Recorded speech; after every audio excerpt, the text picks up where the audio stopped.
مرحبا ایوارا و باش ام جارا کدن به هفرانه جبر سبب تکنیکی وشان ما قد بو ام لبورنا خط خازن از بیجم وشان هیا و اگر کس ما گهدار دکه کس ما تماشات که بلاش کرم آخا اوک بکن هنگ دنگه گیدن آن بنفسینن جبر کو وشان هاتو بو قد کرن اما پروگرام آخه برنامه آخه بردوام بکن کو وشان های زعمت آخه بنفسینن دم باش اردال بوغا وشان های نه از ونگ دبینم اما برنامه آخه بردوام بکن برنامه ما ترکیه اما ورگرنن ترکی میوان ما بریز اکادمیسیان حجی چویک و کنجی تزانن سه ماه بروه پرتوکک نویساند بو پرتوک به ناوی مال کرد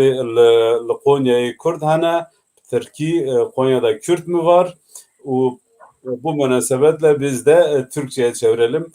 Sayın Hacı Çevik, Pekan TV programına hoş geldiniz.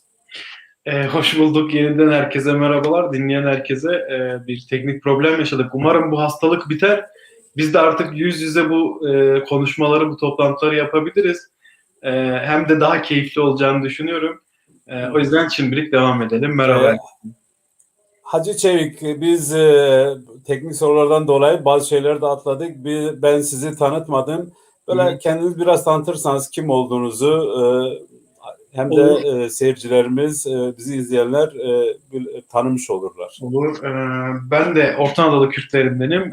Konya'nın Kulu Altılar Köyü'ndenim. Şimdi Almanya'da Potsdam Üniversitesi'nde sosyoloji bölümünde doktora çalışmalarıma devam ediyorum. Kocaeli Üniversitesi Siyaset Bilimi Kamu Yönetim bölümünden mezun oldum. Bu kitabın çıkmasına neden olan tezimi de yine Kocaeli Üniversitesi Siyaset Bilimi bölümünde master'da başladım. Daha sonra Ankara Üniversitesi'nde siyasal bilgilerde tamamladım. Şimdilik bunları söyleyebilirim herhalde. Teşekkür ederiz.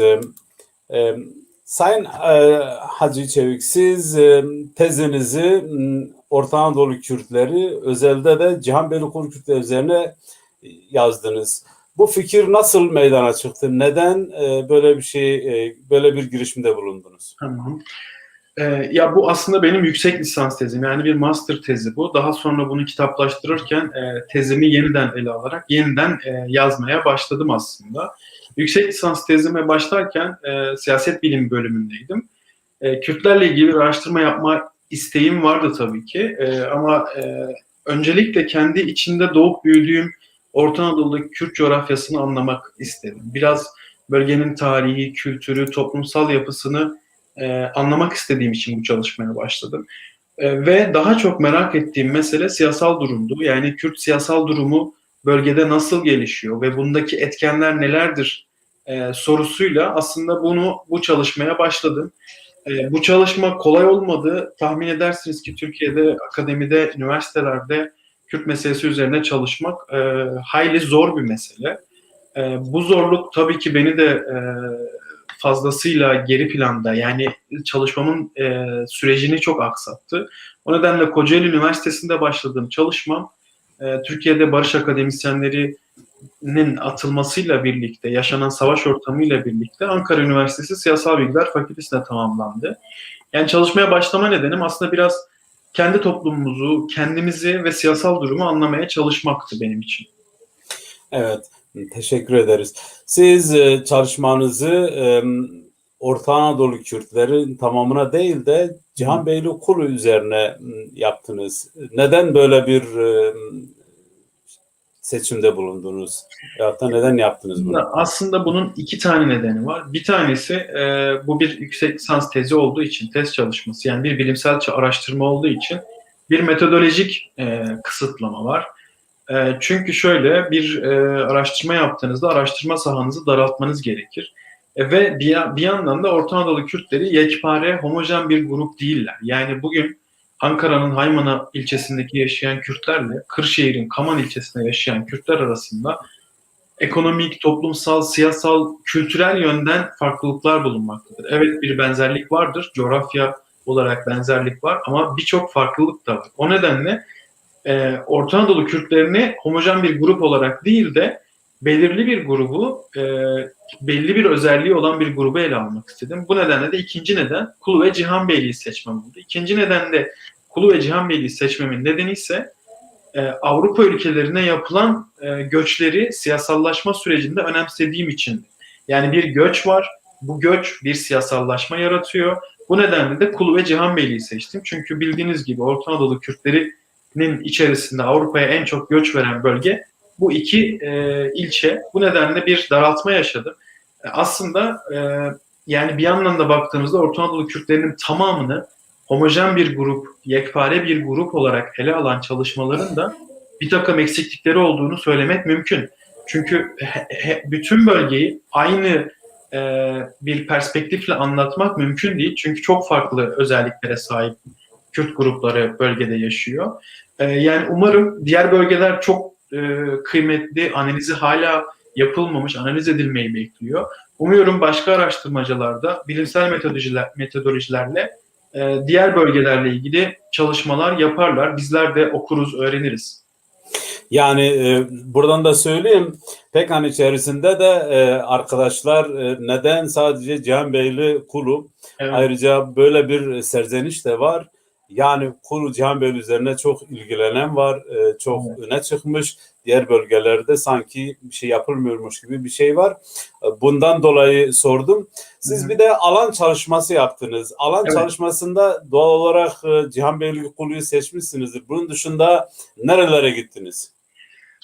Ben 2015 yılında Kulu Cihanbeyli'deki köylerde alan çalışmamı yaptım. Burada bölgenin köylerini birbirinden ayırmadım. Çünkü bizi izleyen herkesin de bilebileceği gibi bölgedeki Kulu ve Cihanbeyli'ye bağlı Kürt köyleri hemen hemen birbirine yakın toplumsal özellikleri ve siyasal özellikleri gösteriyor. Tabii ki arada farklılıklar var ama birbirine yakın Kürt köylerinden bir takım yani yine bir yöntemsel metodolojik bir seçimle çeşitli görüşmeler yaptım. Ardından 2015 yılında yine İsveç'in Göteborg ve Stockholm kentlerinde bir saha çalışması yaptım. İsveç'ten döndükten sonra yaptığım analizlerde meselenin eksik kaldığını hissettiğim için 2016'da yani yaklaşık 7-8 ay sonra bu işin Almanya'da nasıl gerçekleştiğini anlamak üzere Almanya'ya geldim. Çünkü İsveç'te çalışmanın bir takım eksiklikleri taşıdığını hissetmiştim. O nedenle 2016'da Almanya'da kısmen de İsviçre'de alan çalışması yaptım ama kitabıma dahil etmedim. Çünkü İsviçre'deki yaptığım görüşmeler bir bilimsel çalışma için yeterli sayıda değildi. O nedenle İsveç ve Almanya'da yaptığımı söyleyebilirim. Siz ülkede yaptınız, Cihanbeylikulu'da alan çalışmadınız. Bir de Avrupa'da, İsveç ve Almanya'da yaptınız. Eğer bir karşılaştırma yaparsanız aradaki fark nedir? Neyi gördünüz ki sizi nasıl diyeyim hayal kırıklığına uğradı veya da sizi çok şaşırdı? Şaşıran bir durum var mıydı? Yani şöyle kitabın bütününde de bunu aslında belirtmeye çalıştım. Biraz bu Avrupa göçünün bölgenin Kürdi siyasal durumla ilişkilenme biçiminde çok etkili olduğunu biliyordum açıkçası. Ve oradaki siyasallaşmanın da bilinçli bir siyasallaşma olduğunu varsayarak aslında saha çalışmasına başladım. Ama yaklaşık 2 yıl süren araştırmalarımda gördüğüm şey şu oldu. Evet bir Kürdi siyasallaşma var ama bu Kürdi siyasallaşma bilinçli bir politik siyasallaşmadan ziyade aslında bir bilinçsiz ve benim kitapta popüler milliyetçilik olarak tanımladığım bir şekilde gelişiyor. Bu ne demek? Biraz açmama izin verirseniz. Abi buyurun, buyurun. Yani popüler milliyetçilikten kastım şu. Bir şekilde Avrupa'ya göç eden Orta Anadolu Kürtleri, Kulu ve Cihanbeyli'den giden Orta Anadolu Kürtleri Kürt siyasetiyle ilişkileniyorlar. Yani bu ilişkilenmenin içeriğini çok farklı şekilde anlatabiliriz aslında ama temel neden hukuksal ve bürokratik yardım almak. Bu 90'ların başından itibaren bu şekilde gelişiyor. Yani hukuksal ve bürokratik yardım almak. Yani çalışma ve yaşam hakkı elde etmek. Yani bizim PAS dediğimiz hakkı elde etmek için bir ilişkilenme yaşanıyor. Bu ilişkilenme daha sonra bir siyasal ilişkilenmeye dönüşüyor. Ama bu siyasal ilişkilenmenin içinde bir vefa borcu var aslında. Bu vefa borcu benim yaptığım görüşmelerde sürekli olarak vurgulanan bir şeydi. Yani biz işte buradaki yaşam hakkını, çalışma hakkını bu arkadaşlarımızın yardımlarıyla edindik. İkinci neden ise şu, ikinci etken. Orta Anadolu'dan Avrupa'ya göç etmiş Kürtler ilk defa aslında, görece ilk defa siyasal alanla tanışmış oluyorlar. Yani Orta Anadolu'da Kürdi siyasetle yakın ilişki kurma şansı yakalayamayan göçmenler Avrupa'da Kürt siyasetiyle ilişki kurma şansı yakalıyorlar. Bu da bir yandan tabii ki Kürt kimliğiyle bir gurur duyma, Kürt kimliğini önceleme halini ortaya çıkartıyor ve burada bir milliyetçilik aslında ortaya çıkıyor. Bu bir entelektüel bir bilinçlenmeden ziyade popüler bir milliyetçi bir siyasallaşma olduğunu söyleyebilirim aslında. Yani siz de söylediniz aslında bu sizin söylediğiniz sizin bu biraz daha nasıl diyeyim biraz daha derli toplu açıklamanızla beraber daha önce burada yaşanan bir sorun da Avrupa'da. Yani denilmişti zamanında Konya Kürtleri, hatta o zaman da Konya Kürtleri demişti. Ta ki işi bitene kadar burada ilişkileniyorlar. Ama tabii bunu genelleştirmek doğru değil. Ama böyle bir serzeniş de vardı. Bu da doğru. Yani bu şeyi çok merak ediyorum. Orta Anadolu Kürtleri, siz de bir araştırma yaptınız. Herhalde bununla ilgili gerekli arşivlere de girdiniz. Burada bu meydana çıkıyor. Bu çok soruluyor.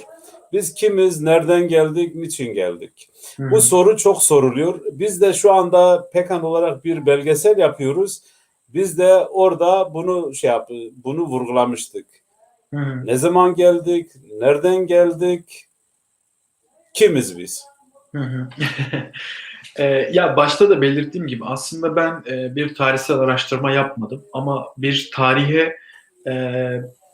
tarihe ihtiyaç duyduğum için bir bölüm Orta Anadolu Kürtlerinin tarihini inceledim. Bu daha çok ikincil kaynaklar üstünden incelediğim bir bölüm oldu.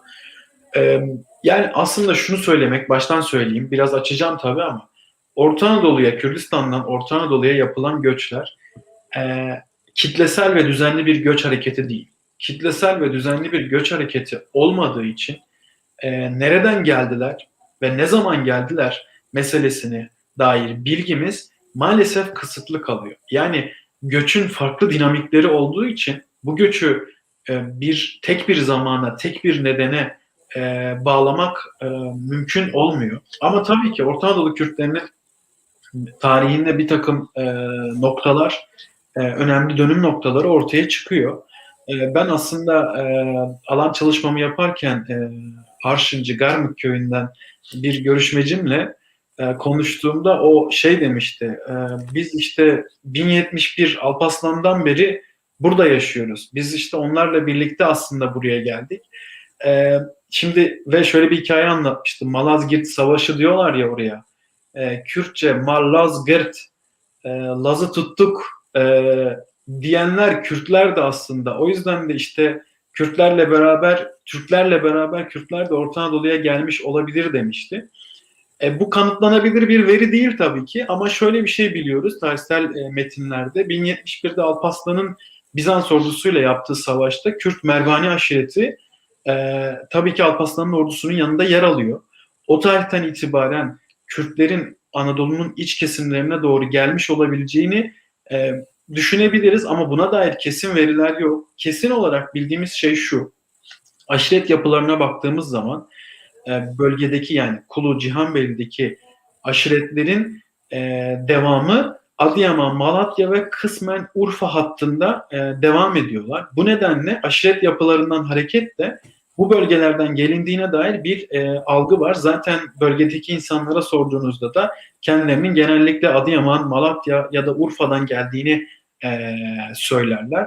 Ama kesin olarak bildiğimiz şey şu: 15. yüzyılda Osmanlı devleti köylerdeki yapılan tarımsal üretimin miktarını ve asker oranını bulabilmek için tahrir defterleri diye bir kayıt tutuyorlardı aslında. Bu kayıtlarda da Orta Anadolu bölgesinde tuttukları tahrir defterlerinde ismi Kürtler, Kürt olan bir takım köylerin kayda geçtiğini biliyoruz. Bu erken bir tarih, 15. yüzyıl. Diğer taraftan da bildiğimiz şey şu, yine kesin olarak bildiğimiz 1800'lü yıllarda Osmanlı padişahlarından II. Mahmut vergi toplama sürecini daha merkezileştirmek için bir zorunlu iskan kanunu çıkartıyor.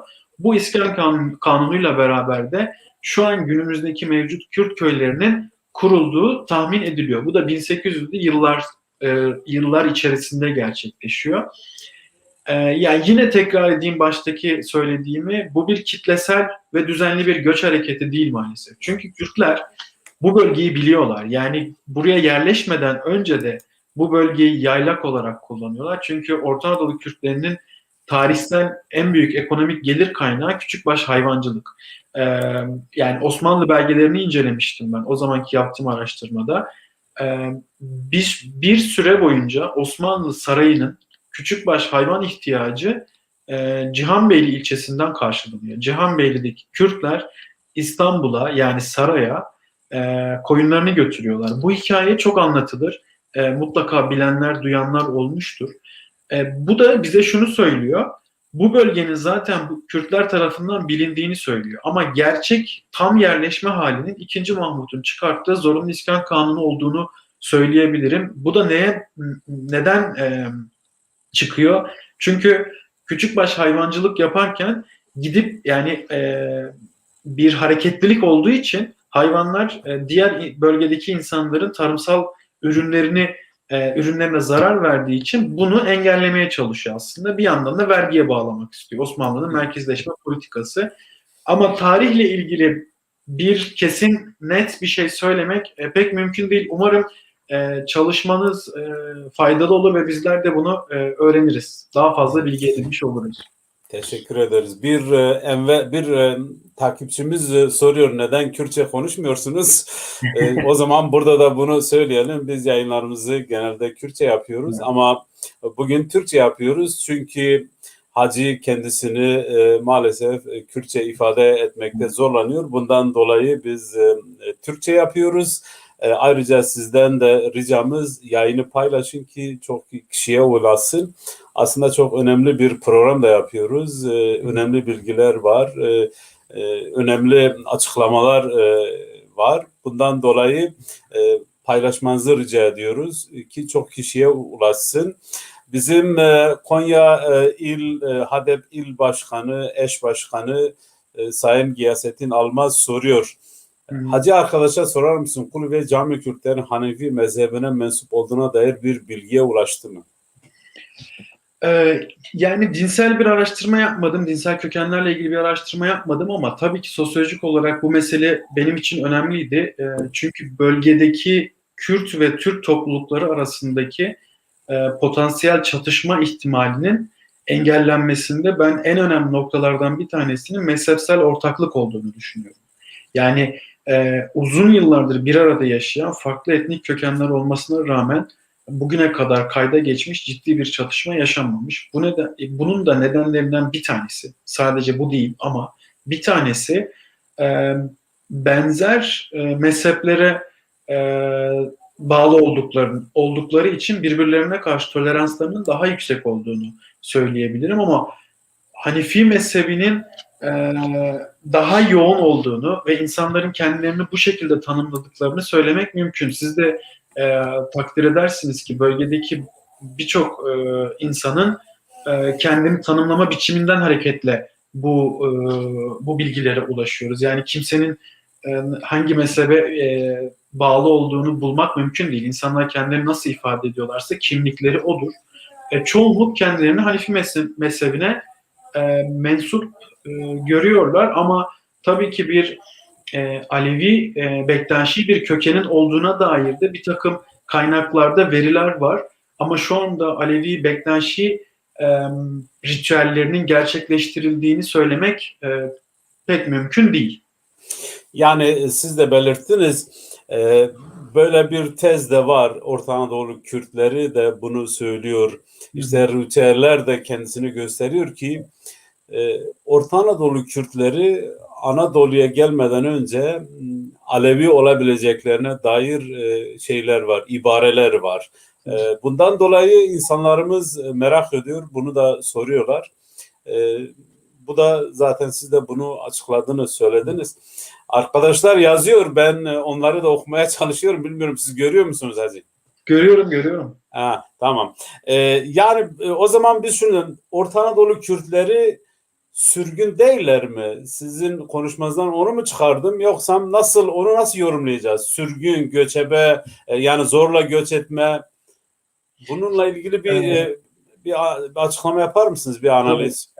Yani şöyle, evet bir zorla yerleştirme var.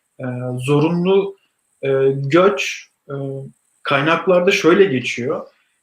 Belirli aşiret kollarının kendi içinde yaşadığı çatışmalardan dolayı o bölgede bir otorite sağlamak için dönemin Osmanlı iktidarları aşiretleri bölerek farklı bölgelerde yerleşmeye zorluyor. Yani Konya'daki Kulu ve Cihanbeyli'de eğer 2. Mahmut sürecinde çıkan merkezleşme politikalarıyla bir zorunlu yerleştirme olduğunu söylersek burada bir sürgün olduğunu da söylemek mümkündür.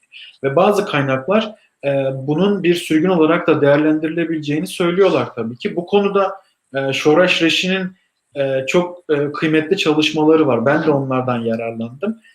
Yani o da kendisi bunun bir zorunlu göç olduğunu, bir sürgün olarak değerlendirilebileceğini söylüyor. Ama buna dair kaynaklarda çok bir netlik olduğunu ben açıkçası çok görmedim. Yani o zaman bunun da araştırmaya değer bir yan olduğunu söylüyorsunuz. Yani şunu belirtmek istiyorum. Yani Orta Anadolu Kürtleriyle ilgili bugüne kadar yapılmış çalışmalar çok az. Benim de zaten çalışmamı yaparken en fazla zorluk çektiğim kısım yazılı kaynakların eksikliğiydi.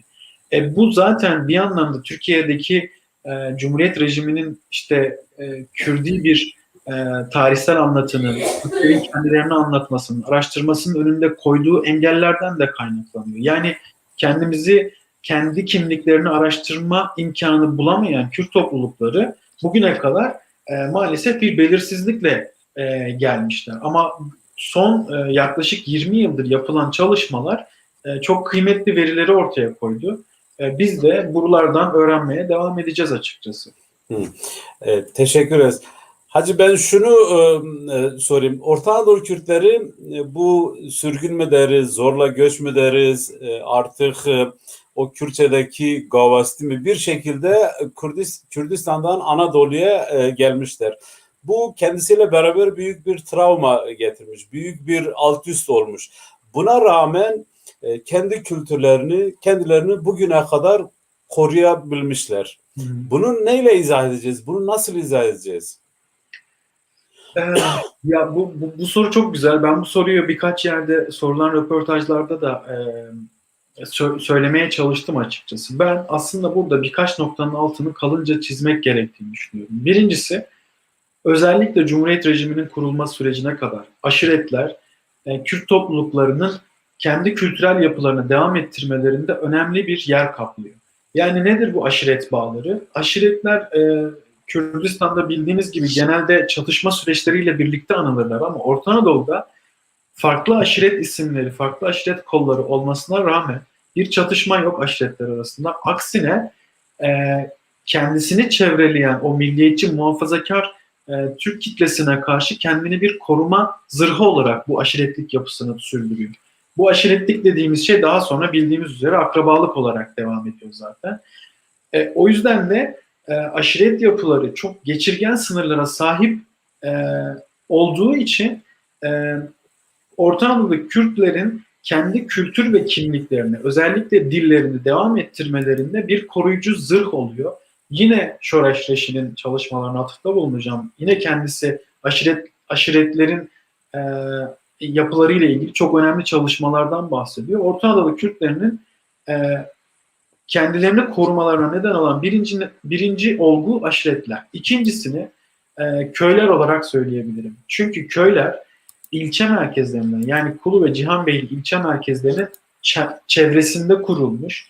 Görece bölgenin heterojen yapısından uzak, kendi içinde homojen bir yapıya sahip. Nedir bu?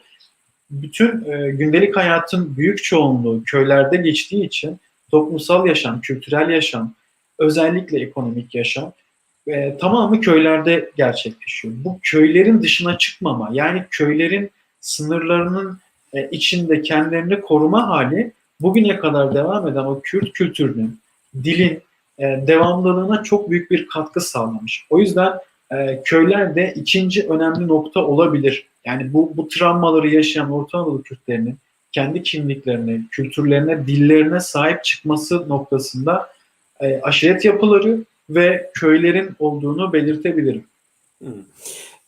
Şimdi biz Anadolu'ya geldik. Anadolu'da yaşayan diğer etnik gruplar, Türkler, Ermeniler, Türkmenler, Tatarlar, daha Nogaylarla beraber yaşıyoruz. Şimdi yani sorunsuz da yaşıyoruz. Bunu neye bağlıyorsunuz? Bunu nasıl yapıyorsunuz? Nasıl izah ederiz bunu? Ya bu sosyolojinin en büyük meselelerinden bir tanesi. Topluluklar arası ilişkiler meselesi. Yani bu soruyu sorduğunuzda aklıma şey geldi. Yine 2015'te Kulu'da bir köyde alan araştırmamı yaparken bir işte yaşı ileride bir saygıdeğer bir katılımcı şey demişti. 1980 asker darbesi dönemini soruyordum kendisine. O süreçte nasıldı, işte ülkücülerle ilgili ilişkileriniz nasıldı diye sorduğumda şu sözü söylemişti ve çok ilgimi çekmişti. Biz seslenmiyorduk, o yüzden saldırmıyorlardı. Ama ellerinden gelse hep bizi keserlerdi. E, Bu söz benim hiç aklımdan çıkmıyor. Yani bölgenin e, Türklerle Kürtler arasındaki ya da diğer etnik gruplarla ilişkileri arasında düşündüğümde bu söz hep aklıma geliyor. Kürtler seslenmedikleri için, ses etmedikleri için zararsız ötekiler olarak tanımlandılar. O nedenle de bir çatışma bugüne kadar bir çatışma olmadan geldi. İkinci önemli nokta şu, benzer dini mezhepsel özellikler var. Başta da belirtmiştim soruya yönelik. Yani bu dini mezhepsel pratiklerdeki benzerlikler, ortaklıklar, bölgedeki etnik gruplar arasındaki ilişkilerde çok önemli bir yer tutuyor. Yani bölgenin insanların kendilerini inançlı ve dindar olarak tanımladığını düşünürsek çoğunluğunun, bu dini mezhepsel ortaklık bölgedeki potansiyel çatışmayı engelleyen bir unsur. Çünkü şöyle, bölge, ben kitapta da defalarca gerekli yerlerde bunu vurguladım. Konya bölgesi Cumhuriyet tarihi boyunca milliyetçi ve muhafazakar bir siyasal eğilime sahip. Yani devletin o heyulasını kabul etmiş bir seçmen kitlesi var aslında. Bir yandan etnik gruplarla çatışma yaşaması çok muhtemel bir grup. Ama bunu engelleyen bir takım özellikler var. Yine köylere vurgu yapmak istiyorum. Çünkü köyler görece izole bir yaşamı mümkün kılıyorlardı. Yani köyler bir sınır değil tabii bu, yani bu bir sınır değil ama bir köyün içinde yaşamak, çeşitli etnik gruplarla e, kısmi zamanlı, yani az bir ilişki kurmuş olmaları bu potansiyel çatışma ihtimalini engelleyen bir olgu olabilir. Ama ben yine de bunu yine kitapta belirtiyorum. Etnik gruplar arasında görünmez duvarların olduğunu düşünüyorum. Çünkü benim eğitimini aldığım sosyoloji, antropoloji ve siyaset bilimi kuramları bu kadar uzun yıllardır beraber yaşayan toplulukların aslında daha fazla iç içe geçmesini öngörürler. Yani çeşitli kuramlar bunu söyler. Ama burada tam tersi bir durum var aslında. Bu kadar uzun zamandır birlikte yaşayan etnik gruplar sadece neredeyse ekonomik zeminde bir ilişki geliştirmişler. Yani kültürel bir ilişki, sosyal bir ilişki çok minimum seviyede kalmış. Örneğin bizi izleyenler de buna hak vereceklerdir. Yani mesela etnik gruplar arası evliliklerin bu kadar az olması normalde, yani antropoloji kuramlarına göre normal değil. Yani daha fazla evliliklerin olması, etnik grupları daha çok bir arada olması beklenir. Ama burada bölgedeki etnik gruplar arasında bir görünmez duvarların olduğunu söylemek çok mümkün diye düşünüyorum. Ama yani şunu da söylemek lazım. Gerçekten bugüne kadar bir hiç ciddi bir çatışma, yani kayıtlara geçmiş ciddi bir çatışmanın olmaması çok kıymetli ve üzerine düşünülmesi gereken bir mesele. Ben sizin bu açıklamanızdan şunu çıkardım. Yani aslında Kürtler barışsever bir toplum. Yaşadıkları toplumları çok kolay kabul eden ve onlarla ahenk içerisinde yaşayan bir toplum. Bu aslında bunu da getirir kendisiyle beraber. Yani biz barışçıl bir toplumuz ve yaşadığımız toplumlarla ahenkli bir şekilde yaşıyoruz. Bunun da etkisi vardır diye düşünüyorum. Mutlaka bu söylediğinizin de çok etkisi var. Bir yandan da zaten ben siyasal durumu açıklarken e, Kürtlerin özellikle bölgedeki diğer etnik grupların, yani Türklerin siyasal hassasiyetlerini çok fazla önemsediklerini gördüm aslında. Bu bölgenin siyasal karakterinin baş özelliklerinden bir tanesi. Yani bu hassasiyetleri yani karşılaştırma yapmak gerekirse Kürdistan'daki bir bölgedeki insanlardan çok daha fazla önemsiyorlar. Çünkü beraber yaşadıkları bir topluluğa dair siyasi hassasiyetler bir anlamda potansiyel bir tehdit unsuru da içeriyor. O yüzden de bu hassasiyetleri çok fazla önemsediklerini düşünüyorum. Bu da bölgedeki bir dengenin kurulmasına neden oluyor bir yandan da. Yani yani örneğin şunun tespitini yapmak gerekiyor. Yani 2015 sonrası süreçte işte Kürdi bir siyasal parti olan Halkların Demokratik Partisi'nin Türkiye çapında neredeyse tüm binalarına, tüm bürolarına saldırı gerçekleşmiş ve Kulu'da bu saldırının gerçekleşmemiş olması, yani iyi ki gerçekleşmedi tabii ki, ama yine de burada bir dengenin olduğunu bize gösteren aslında iyi bir örnek bu durumda. Hmm. Evet, ama şunu da söyleyelim. Bu Kulu Cihanbeyli'de yaşanmadı ama Konya'da yaşandı. Tabii ki. Evet, evet. Biz eğer kitaba dönersek ben Hacı'nın kitabının bir ön sayfasını sizinle paylaşayım.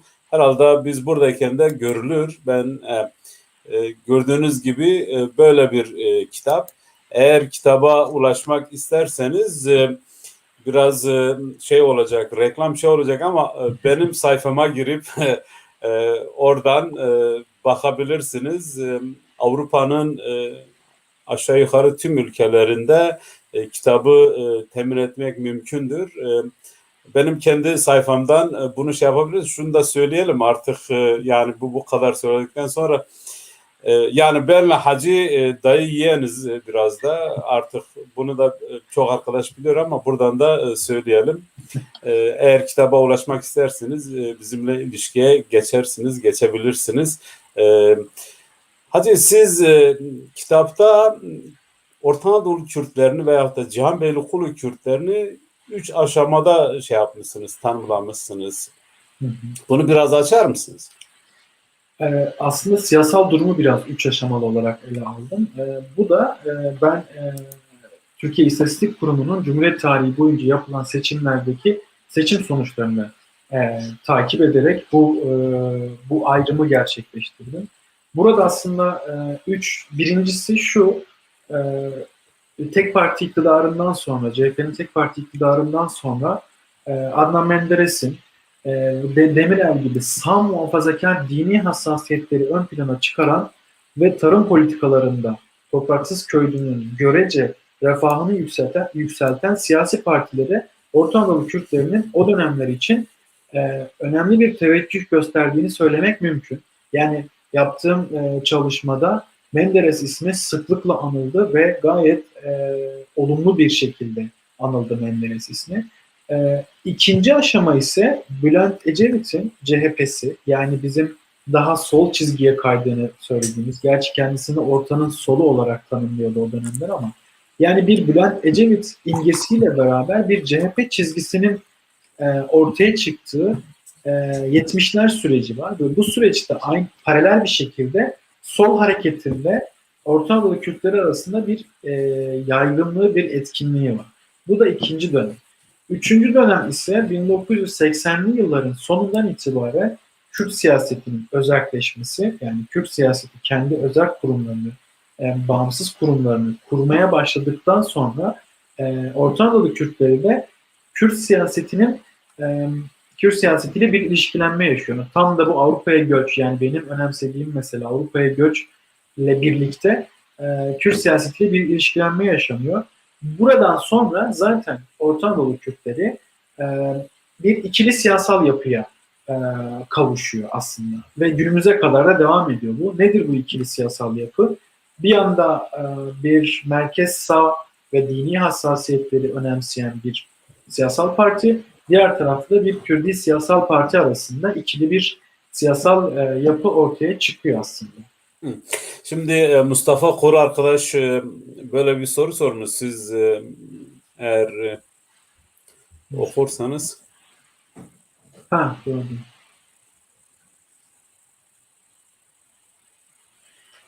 Evet, yani bu Anadolu tanımlaması tabii ki bir aslında egemen bir tanımlama.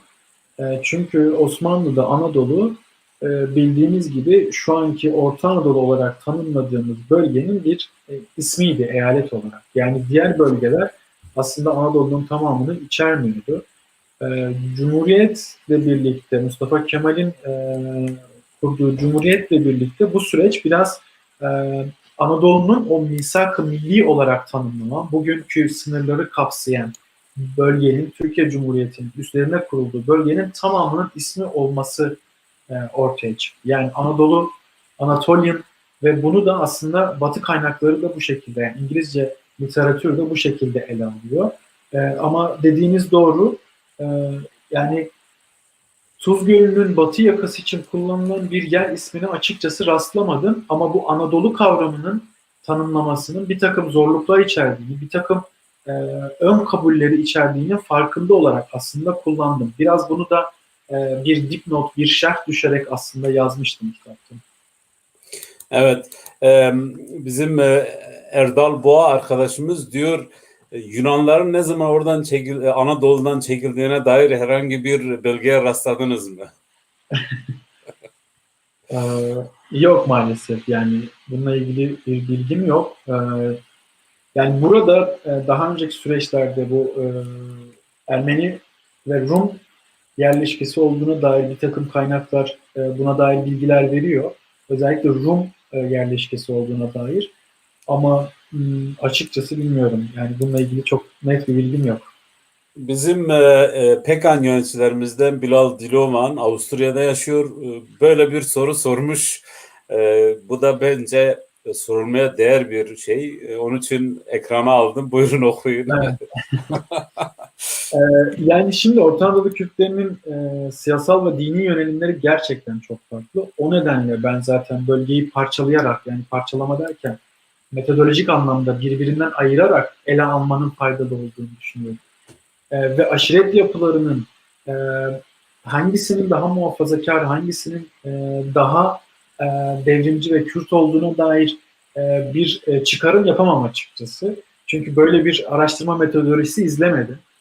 Ama sizler benden çok daha iyi biliyorsunuz. O yüzden dedim ya, ben bir dostlar meclisinde kendimi görüyorum ve ilk defa bir içeriye, yani hep dışarıya anlattım, başkalarına bizi anlattım. İlk defa kendimize ve her meseleyi bilen, bu meseleyi tartışan insanlarla konuşuyorum.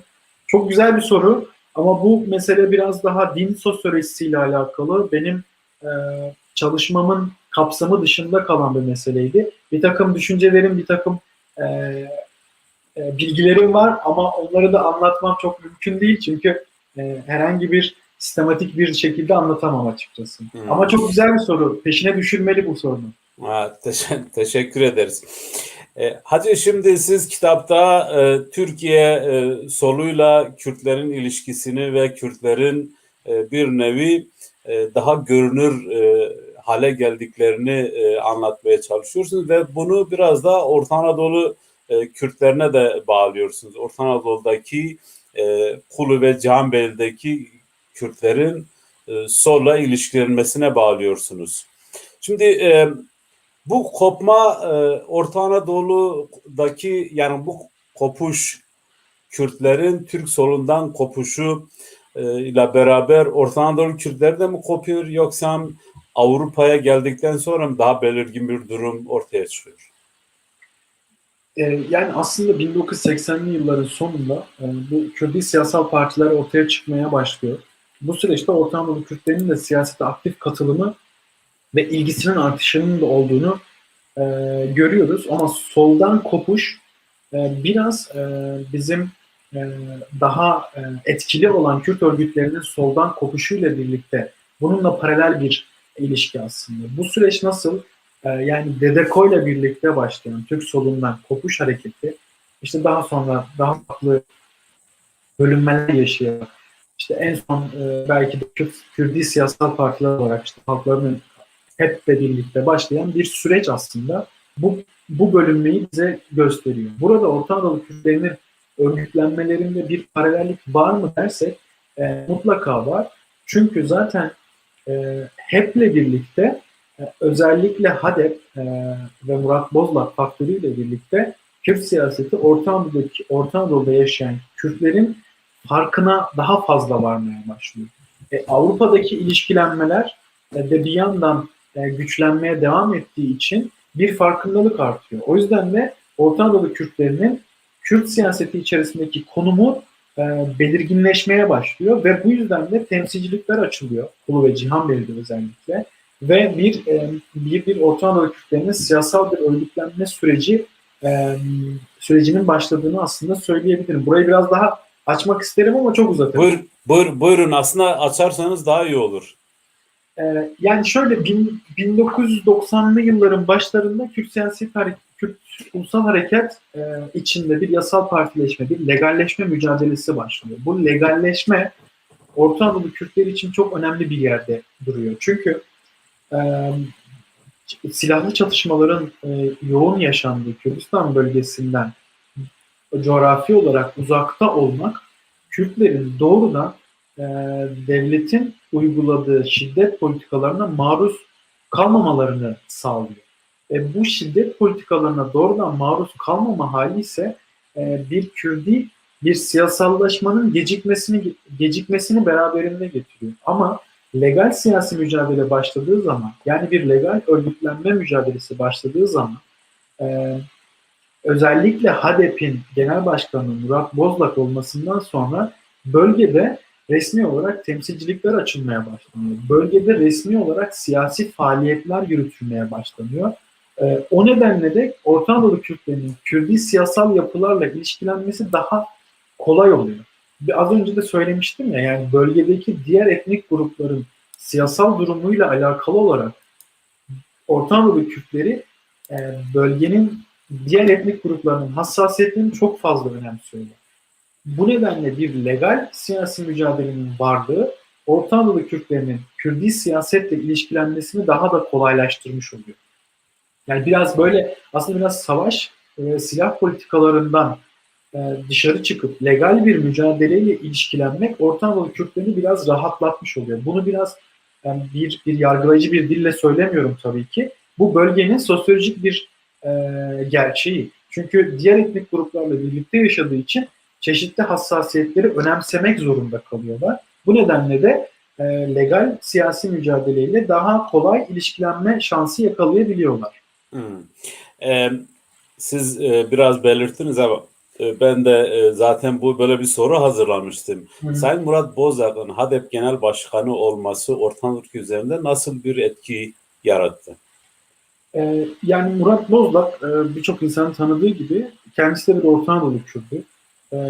Ankara'da bir hukuk eğitiminden sonra Kürdi siyasetle ilişkileniyor ve tarihin getirdiği bir takım koşullar nedeniyle de HADEP'in kurucu genel başkanı olarak siyasette yer alıyor. Şimdi Murat Bozlak'ın bir Orta Anadolu Kürdü olarak Kürt siyasetinin önemli bir siyasi partisinin başında olması bölge Kürtleri için bir heyecan yaratıyor. Yani benim yaptığım çalışmalarda o döneme dair anlatıların tamamı Murat Bozlak faktöründen dolayı bir heyecanı beraberinde anlatıyorlar. Yani o dönemi çok heyecanla anlatıyorlar. İşte o süreçte köylere araçların konvoyla geldiğini, çok kalabalık olduğunu, siyasi propagandaların daha heyecanlı bir şekilde gerçekleştiğini anlatıyorlar ve burada da insanlar Murat Bozlak faktörünü çok fazla öne çıkartıyorlar. Yani Murat Bozdağ bir Orta Anadolu Kürdü olarak Kürt siyasetinin önemli bir partisinin siyasi genel başkanı olması bölge Kürtlerini heyecanlandırıyor ve bu bir ilişkilenmenin bir boyut daha artmasını, Kürt siyasetinin içinde yer almayı bir boyut daha arttıran bir aslında önemli bir olgu. Buradan Bozdağ'dan almış olalım tabii ki. Evet, teşekkür ederiz. Hadi siz bu alan çalışmasında Avrupa'da da alan çalışması yaptınız. Eğer bir karşılaştırma yaparsanız Kulu'da yaşayan Orta Anadolu Kürtleriyle Kulu'dan, Cihanbeyli'den Avrupa'ya gelmiş insanlar arasındaki siyasal farklılığı nasıl tanımlarsınız? Yani şöyle, ben bu araştırmayı yaparken Avrupa'ya göç meselesini çok fazla önemseyerek başladım. Haksız da çıkmadım yaptığım araştırmada. Çünkü e, bölgenin tüm özelliklerini, yani toplumsal, siyasal, kültürel, ekonomik bütün özelliklerini derinden etkileyen bir olgu olarak Avrupa'ya göç meselesi hala günümüzde devam eden, yani 1960'lı yılların ortalarından itibaren başlayan, hala günümüzde canlı bir şekilde devam eden bir göç hikayesi. Şu an bizi izleyen insanların çoğunluğu da Avrupa'da, biliyorum hepsi aynı göç hikayesinden geçti. Böyle tereciye tere satmak gibi de oluyor ama yani ben yaptığım araştırmada Avrupa'ya göçün siyasallaşma, Kürdi siyasallaşma sürecinde çok önemli bir yeri olduğunu e, gördüm. Yani şunu bir parantez olarak açayım. Bu Orta Anadolu'daki Kürtlerin siyasallaşmasının tek nedeni Avrupa'ya göçtür demek haksızlık olur. Bu önemli bir nedendir fakat tek neden değildir. Yani iletişim ve ulaşım olanaklarının artması, büyük şehirlere göç, bölgesel olarak üniversite eğitiminin artmış olması diğer önemli faktörlerden bir tanesi. Ben sadece yine metodolojik yani bilimsel bir nedenle tek bir olguya odaklandım. Yani Avrupa'ya göç meselesine odaklandım. Burada yine söylediğim gibi Kürt örgütleriyle bir ilişkilenme yaşanıyor. Bu ilişkilenme bir Kürdi siyasallaşmayı doğuruyor. Bu Kürdi siyasallaşma popüler milliyetçi bir zeminde gerçekleşiyor. Peki bunun Kulu ve Cihanbeyli'deki etkisi nedir? Bunun Kulu ve Cihanbeyli'ye etkisi şu, bölgeye bir siyasal aktarım var. Bu siyasal aktarım doğrudan ve dolaylı yollardan yapılıyor. Doğrudan yapılan özellikle yaz dönemlerinde gidilen tatil dönemlerinde köylerde yapılan sohbetler, seçim dönemlerinde çeşitli siyasi partilere oy verilmesi konusunda akrabaların, tanıdıkların, arkadaşların aranması. Bu bir siyasal aktarım sürecidir aslında. Siyasal aktarım süreci benzerlik yarattığı gibi farklılıklar da yaratıyor. Yani şöyle, yine yaptığım görüşmelerden çıkarttığım bir sonuç, bölge tabii ki Türkiye'deki Kürt siyaseti üstündeki baskıları da göz önünde bulundurarak daha çekingen davranıyor. Daha hassasiyetleri, bu bahsettiğim hassasiyetleri önemseyen şekilde siyasetle ilişkileniyor. Ama Avrupa'da görece yine tamamen bir özgürlük alanı yok ama görece bir özgürlük alanı olduğu için kendini ifade etmede daha rahat davranabiliyorlar. O nedenle bölgeyle Avrupa'daki Orta Anadolu Kürtleri arasındaki temel fark çekingenlik meselesi. Bu da çok tabii ki sosyolojik bir gerçeklik maalesef. Ülkenin içinde olduğu siyasal şartlarla alakalı bir durum. O yüzden aradaki fark bu. Ama Avrupa'nın bir siyasal aktarım gerçekleştirdiğini ve bunu 1990'lı yılların başından beri yaptığını söylemek mümkün. Teşekkür ederim. O zaman şu soruyu soralım biz. Şu anda yayın yaptığımız Pekan TV. Pekan bildiğiniz gibi 2015 yılında kuruldu. Pekan'ı kuranların %90'ı belki de tamamı Avrupa'da yaşayan Orta Anadolu Kürtleri. Yani sadece Cihanbeyli Kulu değil, tabii bizimki biraz farklı. Siz bu çalışmayı, bu örgütlenmeyi nasıl görüyorsunuz? Bu da Türkiye'deki, ülkedeki gelişmelerin bir şeyi midir, bir devamı mıdır? Yok da Avrupa'daki siyasallaşmanın bir devamı mıdır?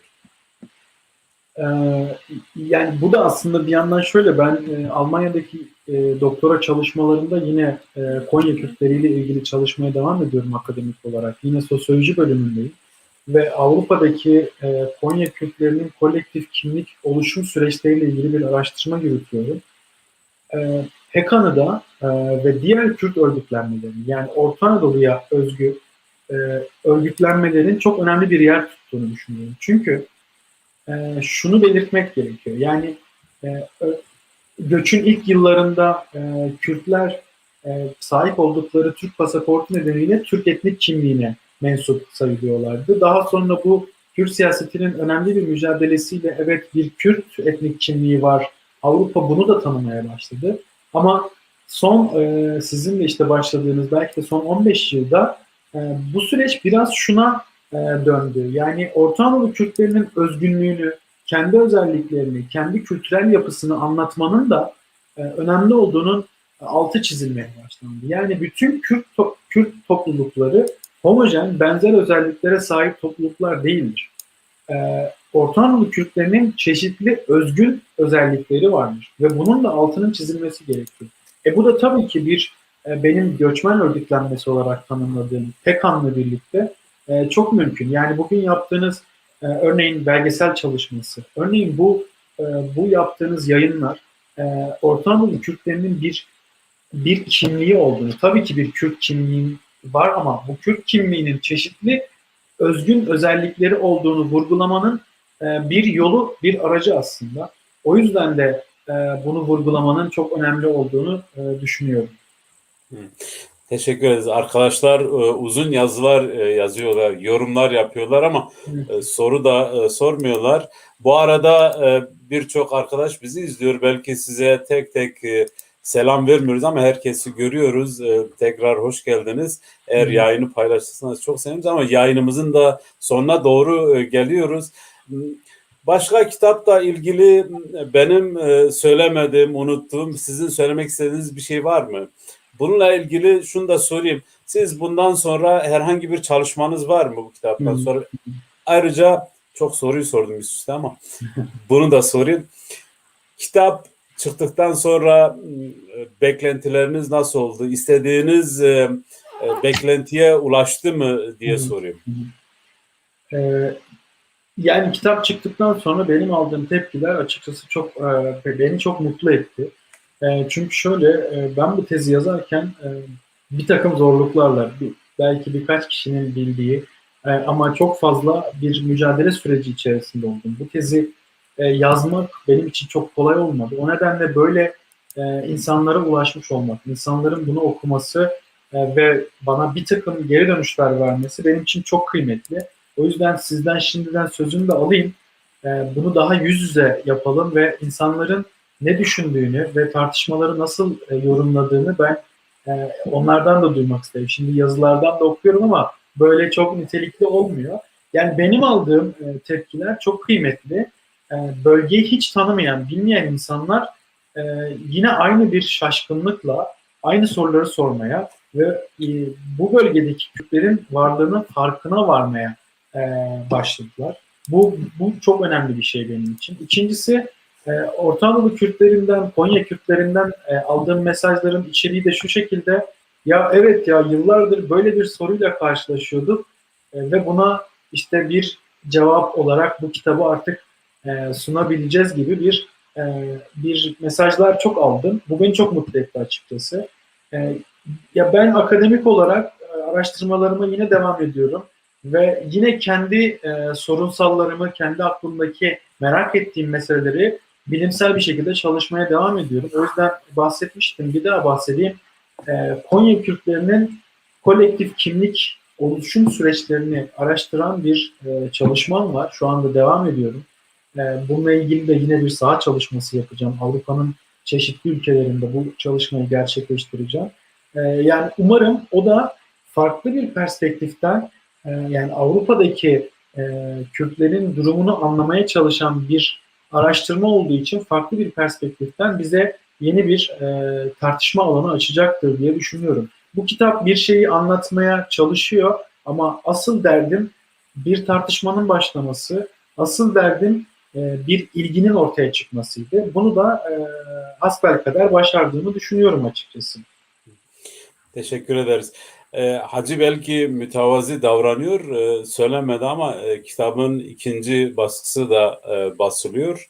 Yani bu demektir ki ilk baskısı bitmek üzere. Bundan dolayı ikinci baskısı da basılıyor. Biraz reklam gibi oldu ama artık bunu da söyleyelim. Bu arada bizim Sinan Şener diyor kitabı da okumadım. O daha Berlin'e gelecek. Halbuki yanı başında var yani Il Bergi Maharajor aynı Çereke Berlin'e. Buradan da selam söyleyelim arkadaşlara. Şimdi biz programı bitirmek üzereyiz. Söylemek istediğiniz veyahut da söylemediğiniz bir şey varsa buyurun söyleyin. Ya, dediğim gibi ben hep böyle başkalarına Orta Anadolu Kürtlerini, Konya Kulu Kürtlerini anlatmaya çalıştım. Araştırmamdan çok bahsettim. Bugüne kadar birçok yerde konuştum ama burası benim için çok heyecanlı oldu. E, Yani çünkü burada aslında meselenin gerçek özneleriyle beraber bunu tartışma ve konuşma imkanı buluyoruz. O yüzden yani gerçi tartışma imkanı bulamıyoruz. Bu hastalık nedeniyle yaptığımız bu canlı yayınlar bizi bayağı bir kısıtlıyor. Ama yani burada olmaktan çok mutlu oldum ve bu tartışmaların devam etmesini, herkesin katılmasını, bu tartışmalarda insanların görüşünün ne olduğunu da çok merak ediyorum. O nedenle umarım en yakın zamanda yüz yüze böyle toplanmalar, böyle konuşmalar yapabiliriz. Herkese çok teşekkür ediyorum izledikleri için. Size de çok teşekkürler. Biz teşekkür ederiz. Kürdünü anlatmak yani diyor bizim Mehmet Ekici arkadaşımız. Cengiz Kaya da diyor ki bizim arkadaşımız Köln'de kalıyor. Diyor okumaya gerek kalmadı diyor. Hacı hepsini anlattı diyor. Aslında hepsini anlatamadım. Bu kadar sürede biraz daha ayrıntılı kitap işe yarayabilir. Yani şeyi merak ediyorum. İnsanlar bu kitap okuduklarında ne düşünüyorlar? Neresini eleştiriyorlar? Neresini beğendiler? Biraz bunu merak ediyorum açıkçası. Teşekkür ederiz. Biz programın sonuna geldik. Bu arada şunu da söyleyelim. Eğer ileride dediğiniz gibi yüz yüze böyle fiziksel görüşmeler daha da serbest olunca, daha da açılınca belki biz de PEKAN olarak paneller düzenler ve insanlarımız bunun üzerine siz de belki katılımcı olarak katılırsınız. Hem kitabınızı tanıtırsınız hem de bununla ilgili görüşlerinizi daha geniş bir kitleye anlatırsınız. Umarım öyle. Biz programın sonuna geldik. Biraz teknik sorun yaşadık başta. Bu da